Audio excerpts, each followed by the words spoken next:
যদি আল্লাহ না করুক কোনো কারণে সে নিঃশ্বাস বন্ধ করে, সেই দিন এই অন্তর্বর্তীকালীন সরকারের শেষ দিন। আগামীকালকের মধ্যে যদি এই আসামি গ্রেফতার না হয়, তাহলে আমরা স্বরাষ্ট্র উপদেষ্টা এবং আইনমন্ত্রী এই দুইজনেরই পদত্যাগ দাবি করছি। যদি সত্যি সত্যিই ভারতে এই খুনি পালিয়ে থাকে, তাহলে যেন অতি দ্রুত বাংলাদেশ সরকারের পক্ষ থেকে ভারতকে আহ্বান জানানো হয় খুনিকে হস্তান্তরের ব্যাপারে। এবং এই ব্যাপারে যদি ভারত অসহযোগিতা প্রকাশ করে, তাহলে ইনকিলাব মঞ্চ বাংলাদেশের সকল বাংলাদেশপন্থী জনতাকে নিয়ে ঘোষণা করছি যে বাংলাদেশে ভারতীয় দূতাবাসের আর কোনো কার্যক্রম চলতে দেয়া হবে না। ঘটনার তদন্তে জানা যায়, সন্দেহভাজন ব্যক্তিরা হেলমেট পরিহিত অবস্থায় ভিকটিম ওসমান হাদিকে খুব কাছ থেকে গুলি করে।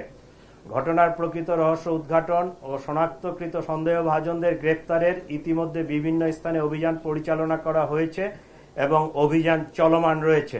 ইতিমধ্যে শেরপুরের নলিতাবাড়ি এলাকায় অভিযান পরিচালনা করে সীমান্ত দিয়ে লোক পারাপার যারা করে, এই জড়িত সন্দেহে আমরা দুইজনকে গ্রেফতার করতে সক্ষম হয়েছি। বহু ধরনের মানুষকে যার যেটা প্রাপ্য নয় অন্যায্য সুযোগ সুবিধা দেওয়া হয়েছে, এটা একটা হ্যাবিটের মতন হয়ে গিয়েছে। কাজে এই পরিস্থিতির বা এই অভ্যাসের পরিবর্তন করতে হবে। অর্থাৎ দুর্নীতির এক কথায় যদি বলি, আমরা সাধারণ স্বাভাবিক কথায় দুর্নীতির লাগাম টেনে ধরতে হবে। আসুন আজকের অনুষ্ঠানে এটিই হোক আমাদের প্রমিস এবং এটিই হোক আমাদের প্রত্যাশা, জনগণের কাছে প্রতিশ্রুতি।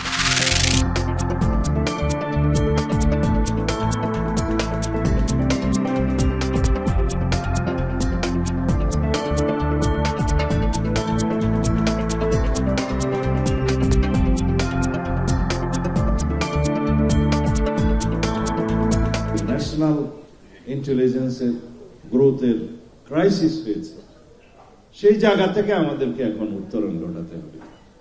সেটা ঘটাতে পারলেই কেবল আমরা ভবিষ্যৎ প্রজন্মকে মেধাভিত্তিক, জ্ঞান নির্ভর এবং প্রযুক্তি নির্ভর বাংলাদেশ উপহার দিতে পারব।